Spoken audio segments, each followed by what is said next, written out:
জীবনের প্রতি ক্ষণ নির্ণয়ের ক্ষণ।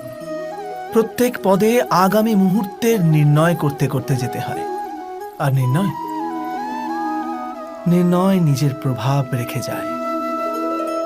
আজকের নেওয়া নির্ণয় ভবিষ্যতের জন্য সুখ বা দুঃখ লিখে রেখে দেয়।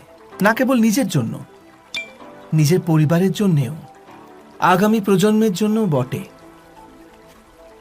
যখন কোনো সংশয় সামনে এসে দাঁড়ায়, মন ব্যাকুল হয়ে যায়, অনিশ্চয়তায় ভরে যায়, নির্ণয়ের সেই ক্ষণ এক যুদ্ধে পরিণত হয় আর মন হয়ে ওঠে যুদ্ধভূমি। অধিকাংশ নির্ণয় আমরা সংশয় থেকে বার হওয়ার জন্য নিই না, কেবল মনকে শান্ত করার জন্য নিয়ে থাকি। কিন্তু কেউ কি ছুটতে ছুটতে খাবার খেতে পারে?